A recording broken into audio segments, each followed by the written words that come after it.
Welcome to Global Youth Philanthropy interview with David Chaix. Global Youth Philanthropy is a youth-led nonprofit organization that empowers young people to take actions on humanitarian issues through storytelling, research, and global collaboration. In this video, you'll hear more about the experiences of David Chaix, the founder of Friends of Vinh Orphanage, a nonprofit organization aimed at providing resources to improve the quality of life for the Mauritania children. This interview is part of the larger GYP video series titled Conversations that Inspire Opportunities for Every Student, which connects students with leaders and professionals making changes in education, journalism, and science. Thank you so much for joining us today. My name is Molin, and I'm here with Tina today. We are both students from Global Youth Philanthropy. And again, it is such a pleasure to hear about your work and what you have done for the orphanage and for the educational purposes. Again, thank you so much. And before we start, I would just like to do a short introduction about what GYP is and the project that this interview is a part of. Sure. Okay, so GYP basically engages the young people in humanitarian awareness, global leadership, and responsible storytelling. And in GYP, we do encourage our students to learn about the important global issues. So we connect with professionals, and we also explore how young people can contribute to positive social changes. And we do offer various of student-led projects for youth to make positive changes while collaborating with multiple organizations from many countries, such as like in China. We have connection in United States, Canada, and also some organizations in Africa and Europe. And we also conducted interviews with different advocates and professionals. Moreover, we also hold our own session on HNPW, that stands for Humanitarian Networks and Partnership Week. And we do that annually to just spread awareness and just to tell the globe about our impact and what we are doing. So a part of this project is called Conversations that Inspire Opportunities for Every Student. And this is a new project that we just launched recently.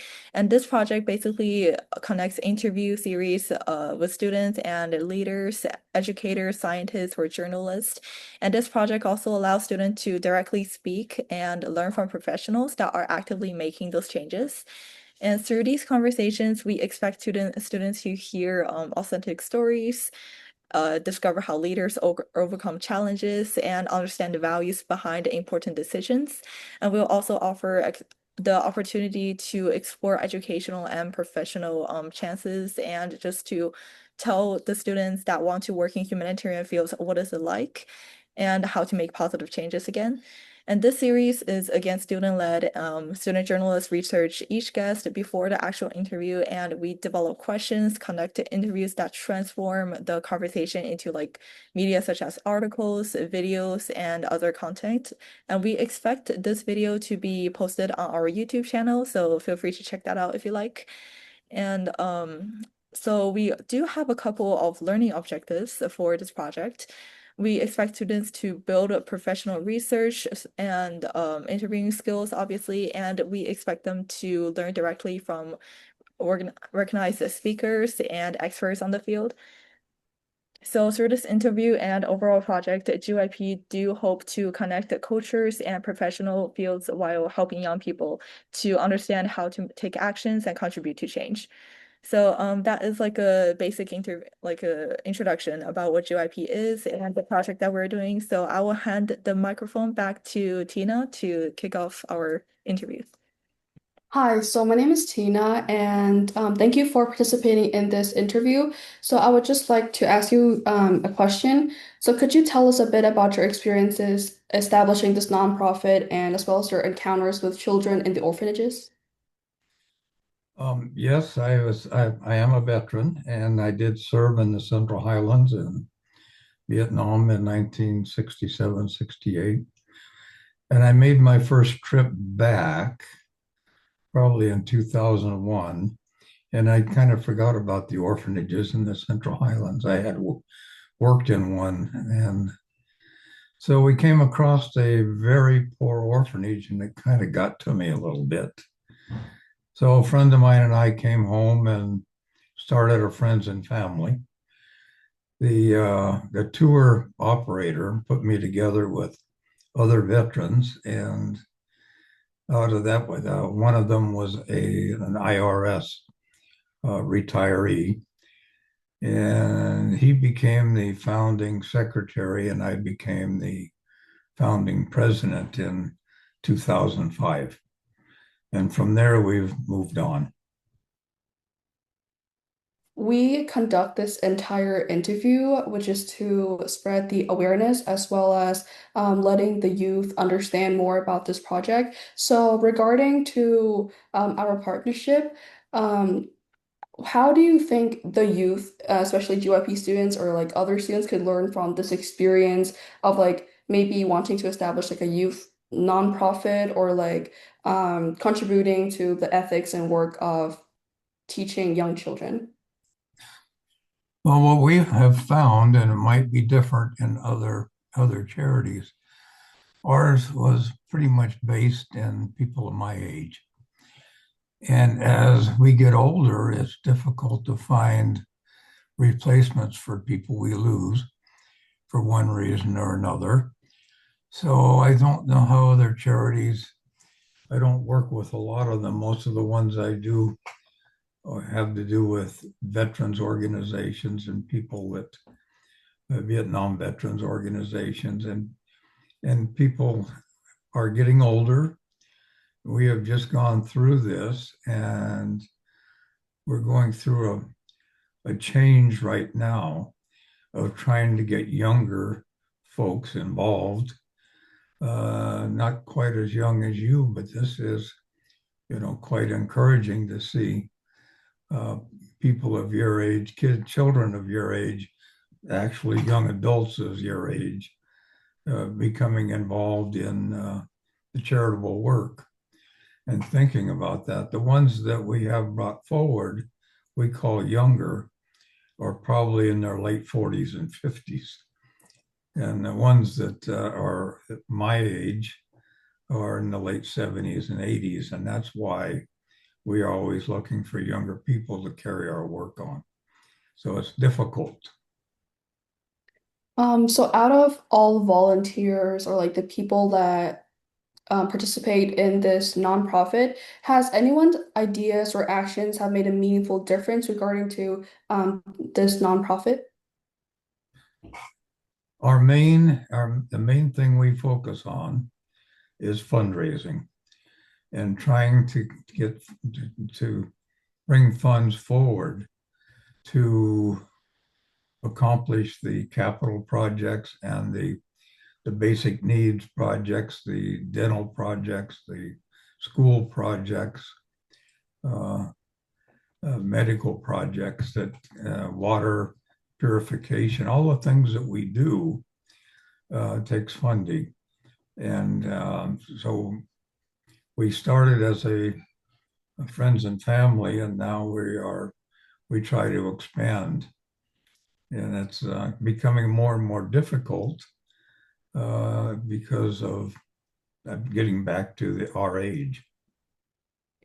Um, and also, does this nonprofit also expand for like different locations, or is this like a big establishment in like one specific location for like a specific orphanage?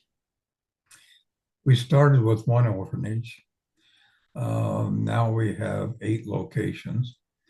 They're all located in the Central Highlands in Vietnam.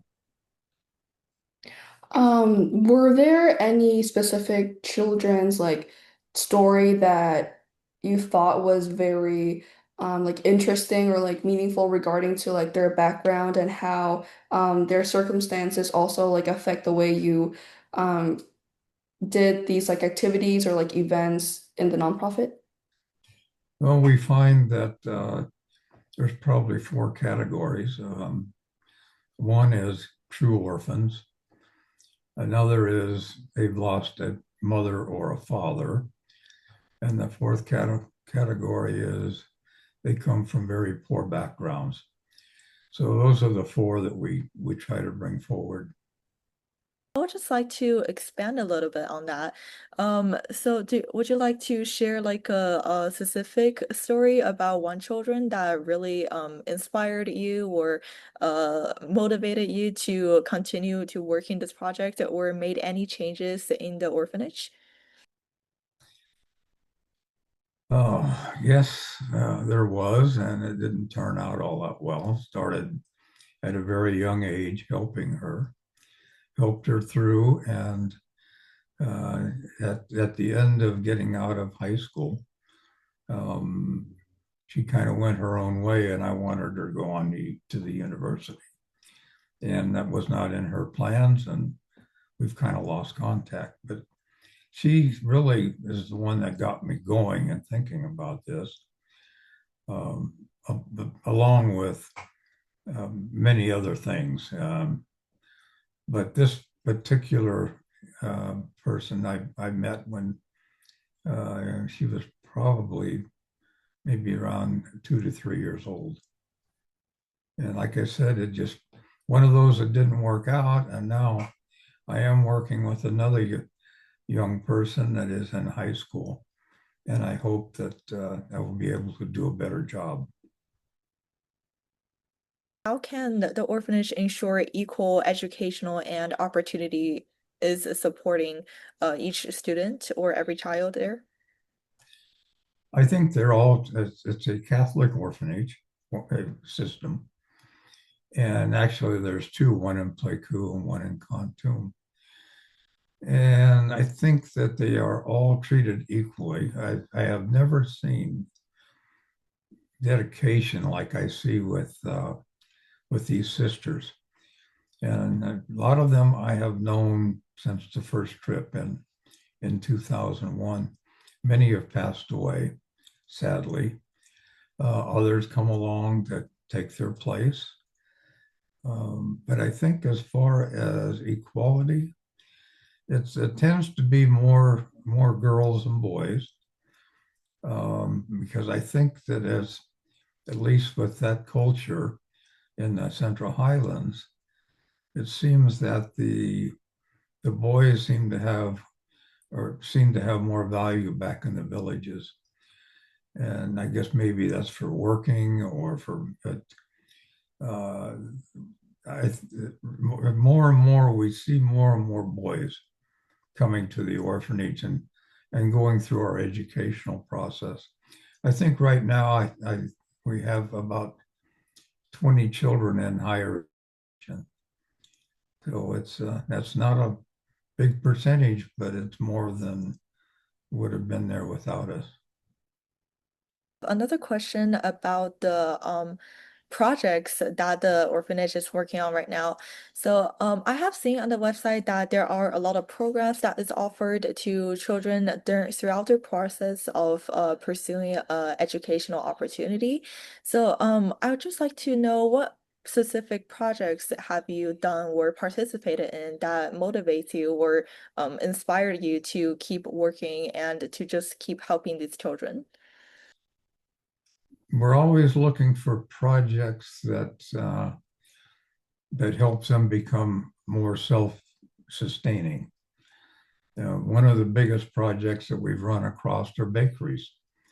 So we establish bakeries so they can have fresh bread. And then as they get going, they make enough so they can sell. And then they're motivated to teach the children how to become bakers. And so I think that's one of my favorite projects, but we have many. Others, a lot of the others that we do that are looking towards future for them are livestock, chickens, um, where they provide eggs and provide food, but then they also raise enough that they can use the chickens and take them to the market and keep the project going. A lot of pigs.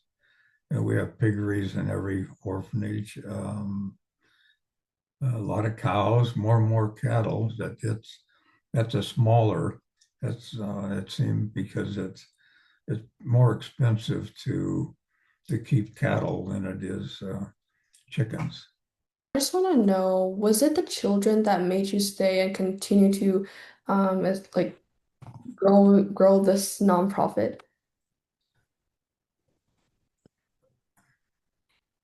If I understand the question, you're asking about our children. I'm like the children from the orphanage. Oh, okay. Let me get back to our children. Actually, if you see our newsletters, it is put out by the son of a person that was a founding member of the organization. So on our side of it, we are always hopeful that we're able to continue things like that. But as far as, I think you're going to have to ask me the question again, your question. So I just want to know because I mean you have established this nonprofit from like a very long time ago. So I just want to know like what is the one thing that kept you keep going? Because obviously it's not an easy job to like maintain such a big nonprofit. It's so well known, and that you have many locations to um, plan ahead and also like just take care of this entire thing. So I just want to know like what kept you going and just continue to change the children's lives. It's a very good question. I don't know that I have a single answer for that.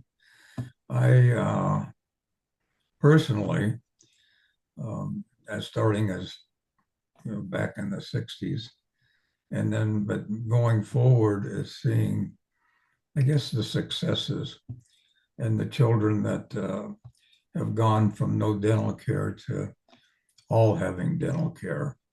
And if you go out to the villages, there is no dental care. So we have to be very careful not to make it more attractive in the orphanages than it is in the villages. And we're very conscious of that. So we walk a very thin line. But as we really push towards success, and I think watching them come back as teachers, and then maybe they don't work full time in the orphanages, but they come back and work part and they give back. And it's the family atmosphere that the children seem to have when they're away at school. When they come back, they come to their family. They come to the orphanages because that is their family, and it's very heartwarming for me. I also think that is something that you can't really find in other places. Like each of these children have their own stories, their own family backgrounds, and it's not always a very easy thing to say about like the lives of these children because it's obviously like very hard. And I was in Vietnam before, and I have went to these orphanages with my parents, and when I came there, I did feel like a sense of warmth from these children, even though their parents may not be around, but just like the family and like the sort of like the dynamic as a whole, it was something that you would never see in like other like normal places. Like obviously in a family you can see there's sort of like the love that their parents give for their children, but this is more of like a bonding situation where many children also somewhat experience the same backgrounds, and I think it's just something that's very um, a great thing to acknowledge about. Mm. um, It's interesting to see, at least for me, the love and the camaraderie and the togetherness that you have in these orphanages. That the older kids um, take the time to care for the younger ones, besides doing chores, whether it be cooking or animal husbandry, but they still have time, and you see them sitting and talking to the younger kids, and there's a bond there that it's been interesting to me that something that you don't always see anymore. and I'm also very thankful for a lot of these nonprofits, including your nonprofit, for like changing many lives of these children. And because of this, this is why I also chose to do the educational branch because I also want to learn more about like how you have established this nonprofit because I have sort of like pitched a similar topic regarding to like at the educational branch. And I have discovered like a lot of things about like it's not just about the family like dynamic or like um the backgrounds of these children, but also the fundings and the economic factors that come along with it. So I just want to know because as students, we obviously take on a lot of like research projects and initiatives to make more impactful things for the world. So what advice would you give GYP students who want to turn awareness into a sustainable project? I think I got lost again. I'm sorry, I'll just repeat the questions. Um, for students who also want to do this kind of like activity, like nonprofit, what is the one advice that you would give them to make sure that, you know, they're successful and they know what they're doing? They need to have a vision of where they want to go with it. So it's not just to get involved. You kind of want to see an end result. With us, we build what's called a legacy fund because we know that we can't go forever. So we do have a vision. If we get there or not, I don't know, but we work towards it. And I think it keeps us energized. The other is communication. Our newsletter going out to our donors is very important, but also very important for our board members to see what's really going on over there. Many of them have not visited, especially the younger ones have not visited the orphanages because they're of the age where they have young families and they have softball and they have soccer. And so they're not able to break free as much as we are, the ones that are retired. So it's finding a way to share information and keep folks connected and to keep them in the direction of the vision that the group has. So I just want to know, is there any way for, you know, GYP students or the youth humanitarians could engage with the missions of Vincent Orphanage? I didn't catch that again. I'm sorry. So is there any way for GYP students or the youth humanitarians students to engage with the mission of Vincent Orphanage? Well, I think you have, so that's one way. I take tours over every year. So I think I've been over there 25 times or more. My next tour will be next January, February. We always go for Tet, and we take gifts for the financial gifts. So the children, and you know how important Tet is. So the children can have a good Tet, and then we end up in Saigon. That's our kind of our celebration of the tour. But um, that's the way we take different people. We take more people. Some go many times, some go one time, and I couldn't even begin to count the amount I've taken in all those. But then the word spreads, and people become connected. But still back to the key is being of getting the word out in a format that is easy to understand and encourages participation and following. I do see through our conversation that the orphanage is actively providing a lot of support, definitely, and love for these children. But I would also like to know more about as the orphanage is providing support and funding, how does the children actively engage and just to how does the children work throughout their process of pursuing educational opportunity? as they become older, they work with the animals. Some cook, some clean, some wash dishes. And some take care of the younger ones. So and then they study. They have their homework, and so I don't. And once in a while, you go in and they have little soccer. They don't really have great soccer fields, but that seems to be a pastime. And it's one of those where we get a picture, and we spend maybe a week going through 7 organizations, 7 orphanages. And so for me to try and define life there would be very difficult, because I think that when we come, they get excited. They have visitors. They don't get many visitors.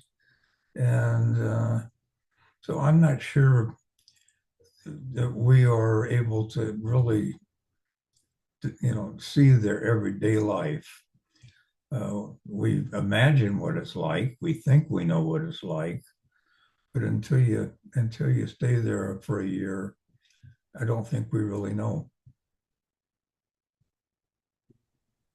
And to just expand on that, are there any specific stories or in general, how can children who maybe already went to universities or maybe they already like started a family or anything like that, is there a chance that they can reconnect with the orphanage and just to continue to support after they successfully pursued their educational opportunities and they have earn a stable living? How do they reconnect?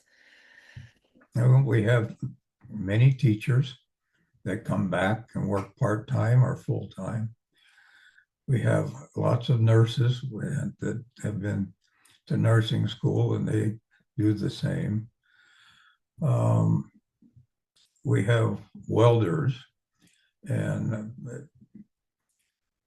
children that have learned skills that they don't come back full-time, but they come back and they do projects, or they do teaching, or so they do stay connected. And I think, and this is not 100%, so we don't track after college, after university, or after trade school, and they're really on their own.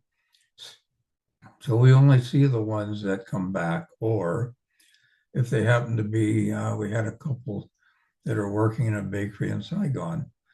So we happened to be in Saigon, so we went to the bakery and had coffee with them. So, I mean, there are instances, but not a lot.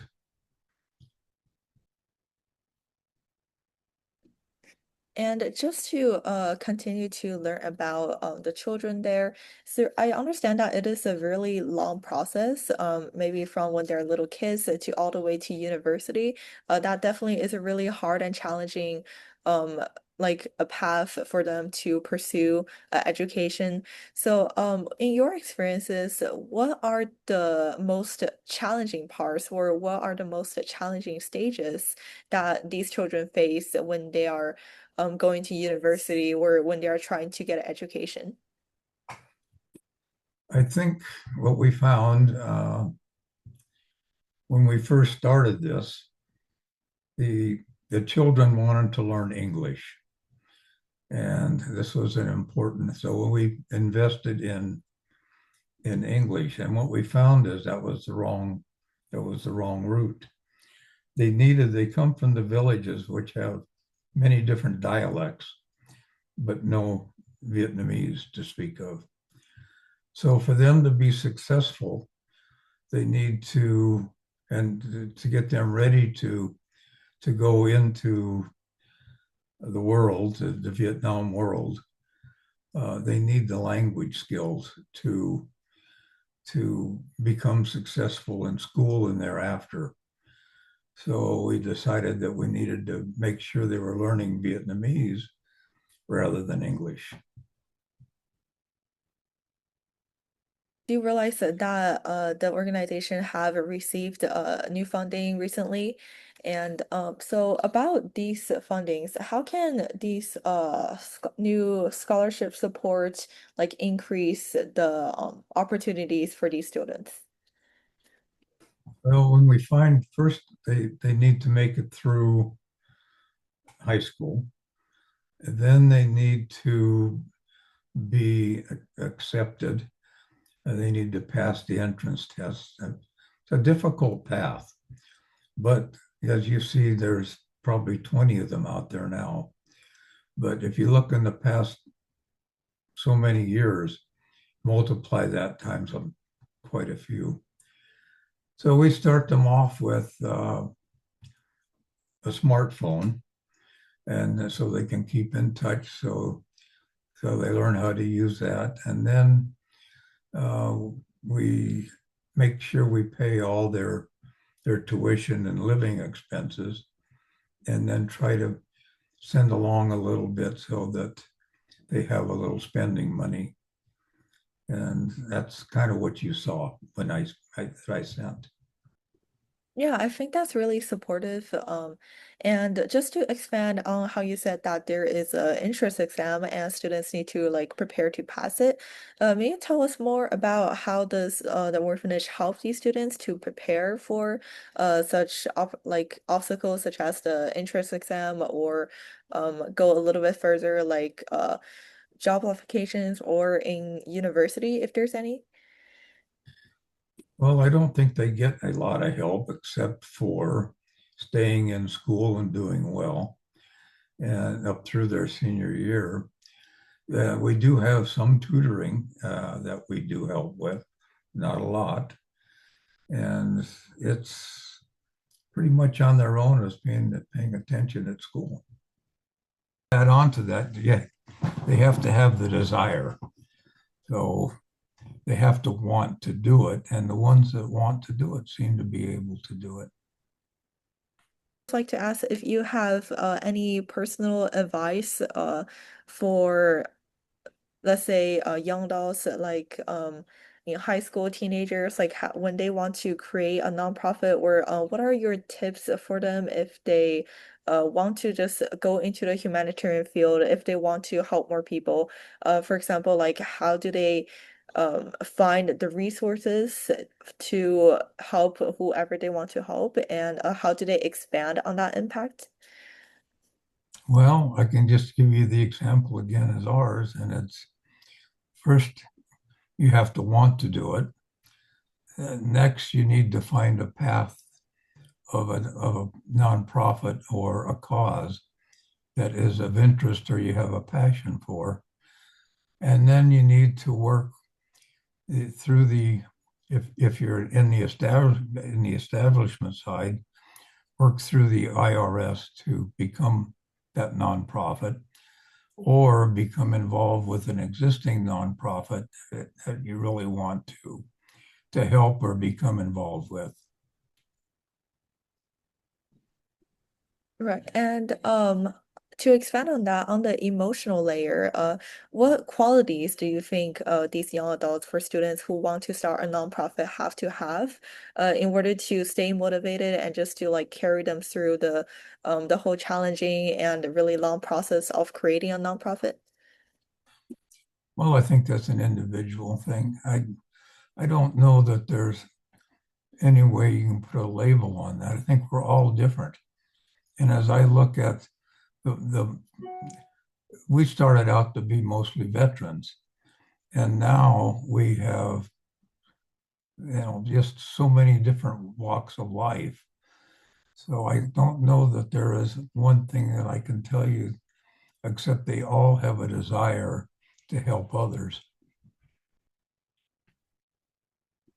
Well, that's really cool because yeah, definitely it varies from person to person because like from like a perspective of a teenager or a high school student, their kind of like a mentality that they have is probably trying to just to make a better changes in the world and just to help other people who cannot help themselves. And yeah, I think it would definitely be different if from across people from different countries and across different ages.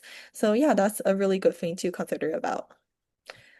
When we started this, there were probably 7 or 8 nonprofits from around the world. A couple from Netherlands, a couple more from the U.S., Canada, France, and other countries. I just at a loss with it. And right now we're the only ones left. So it's one of it is if you have to find a way to infuse younger people as you grow. So even when as you get started and you're in your 30s, 35, you need to start thinking earlier, and we did not. How do you find the folks? How do you find the help that are going to keep you growing? Or as we look at these others that are all gone, and that's what happens. Yeah, definitely. Your causes that they have may not be causes unless you can get them involved early. So your cause becomes their cause. And thank you so much for joining again. It is really nice to hear about the experiences of these children in the orphanage and how do you personally work with these children and how are they getting support throughout their educational process. Well, thank you, and thank you, and I want to wish you well. Sounds like you two young ladies are certainly on the right track, and doing such. You're going to do wonderful things, I'm sure. And if I can be of any help, don't reach out to me anytime. That'd be fine. Thank you so much.